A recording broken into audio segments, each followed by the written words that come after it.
بسم اللہ الرحمن الرحیم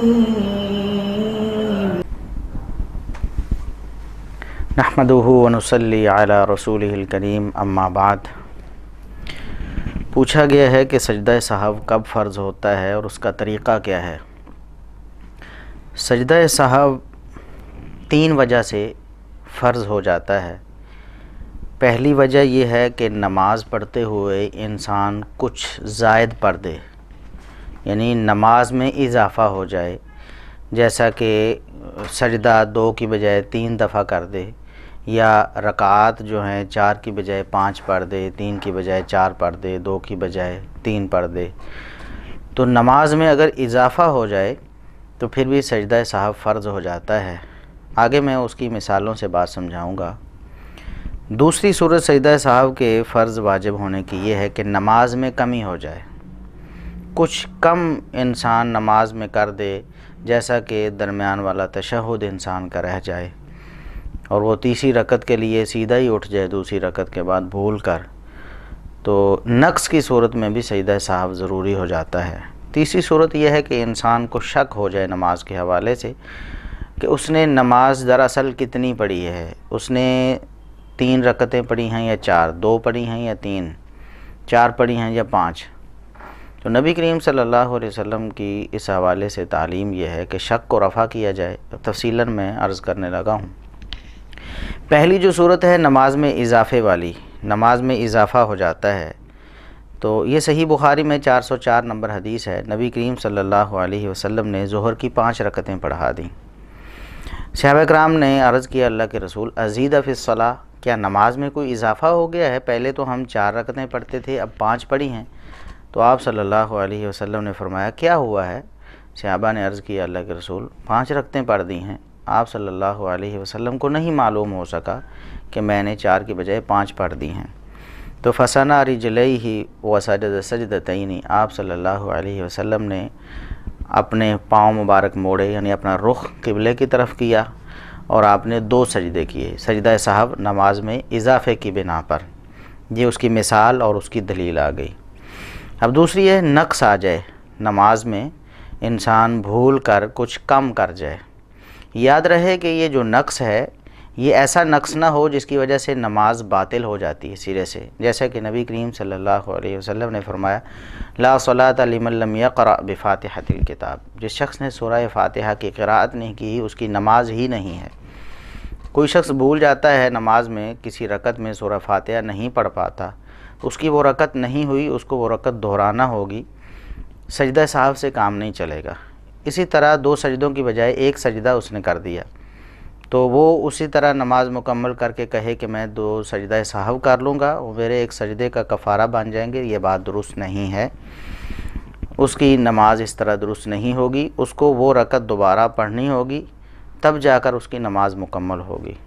درمیان والا تشہد ایک دفعہ نبی کریم صلی اللہ علیہ وسلم کا رہ گیا، تو آپ صلی اللہ علیہ وسلم نے 2 سجدے کر دیے۔ 2 سجدے کر کے درمیان والا تشہد، یعنی نماز میں کمی واقع ہوئی تھی تو اس کا تدارک ہو گیا۔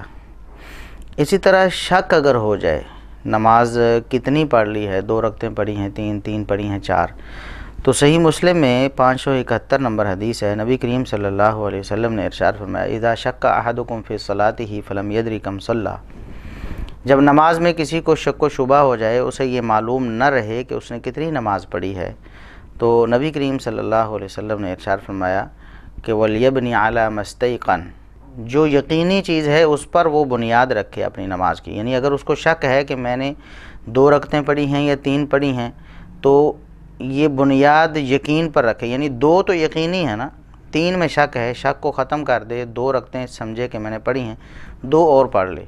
اگر اس نے حقیقت میں 3 پڑھی ہوئیں تو وہ 2 سجدے مل کر ایک وہ جو رکعت ہے وہ اس کی نفل ہو جائے گی، وہ 2 رکعتیں بن جائیں گی، 2 نفل ہو جائیں گے۔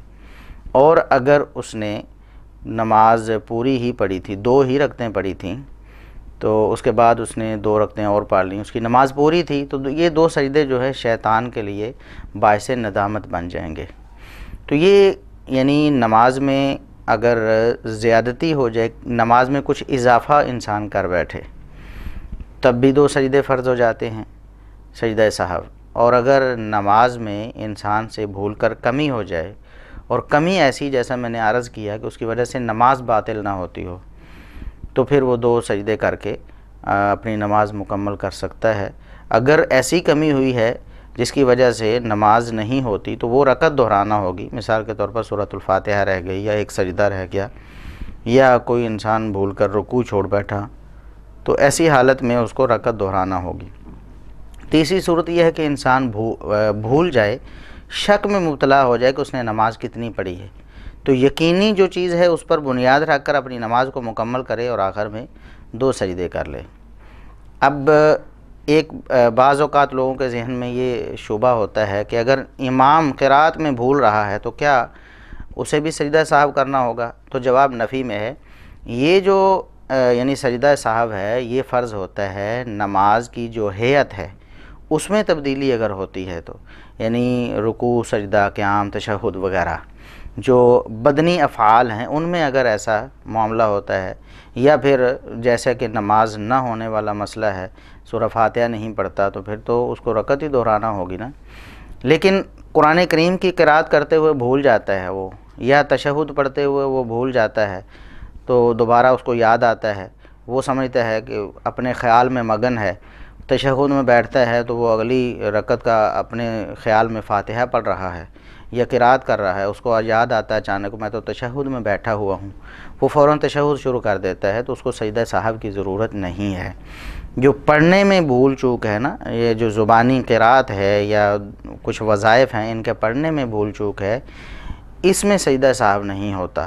نبی کریم صلی اللہ علیہ وسلم سے کئی دفعہ نماز میں بھولنا احادیث میں مذکور ہے، لیکن آپ صلی اللہ علیہ وسلم نے سجدہ سہو نہیں کیا ہے، نہ اس پر سجدہ سہو کی آپ صلی اللہ علیہ وسلم نے کوئی تعلیم ہی دی ہے۔ تو قرات بھولنے یا کوئی دعا بھول کر پڑھ لینے اور اس کی تصحیح کر لینے کی صورت میں سجدہ سہو واجب نہیں ہوتا ہے۔ اب رہی بات سجدہ سہو کا طریقہ کیا ہے، کرنا کیسے ہے سجدہ سہو، تو نبی کریم صلی اللہ علیہ وسلم سے 2 طریقے منقول ہیں سجدہ سہو کے۔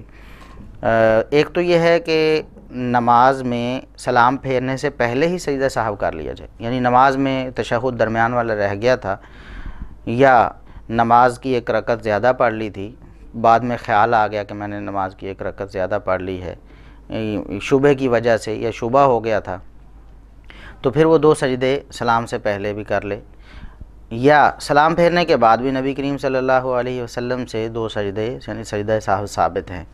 بعض لوگ اس میں فرق کرنے کی کوشش کرتے ہیں کہ اگر ایسی غلطی ہو یعنی کمی والی غلطی ہو تو پھر سجدہ سہو پہلے یا بعد میں کرنا ہے، اگر زیادتی والی غلطی ہو تو پھر سجدہ سہو ایسے کرنا ہے، اور اگر بھول چوک ہو تو پھر سجدہ سہو کیسے، یعنی شبہ ہو جائے، شک ہو جائے، تردد میں ہو تو پھر سجدہ سہو کیسے کرنا ہے۔ لیکن یہ تقسیم کوئی منطقی نظر نہیں آتی، جب ہم دلائل کی روح سے دیکھتے ہیں تو یہ تقسیم صحیح نظر نہیں آتی۔ اس کی وجہ یہ ہے کہ ایک ہی غلطی میں نبی کریم صلی اللہ علیہ وسلم نے 2 دفعہ 2 الگ الگ یعنی طرز عمل اختیار کیا۔ صحیح بخاری میں ہے 715 نمبر حدیث ہے، آپ صلی اللہ علیہ وسلم نے سلام پھیرا پھر 2 سجدہ سہو کیے، اور صحیح بخاری میں 830 نمبر حدیث ہے کہ فسجد سجدتین وہو جالس ثم سلم، آپ صلی اللہ علیہ وسلم نے بیٹھے بیٹھے ہی نماز میں سلام پھیرنے سے پہلے سجدہ سہو کیے، پھر آپ نے سلام پھیرا۔ تو یہ فرق کرنا بہت مشکل ہے اور بہت بعید ہے، لہٰذا سجدہ سہو کے دونوں طریقے بالکل جائز اور درست ہیں۔ آپ نے نماز میں بھول کر کچھ زیادہ کر لیا، یعنی سجدہ زیادہ کر لیا یا 1 رکعت زیادہ پڑھ لی، تو آپ سجدہ سہو کریں گے، وہ سلام پھیرنے سے پہلے یا سلام پھیرنے کے بعد۔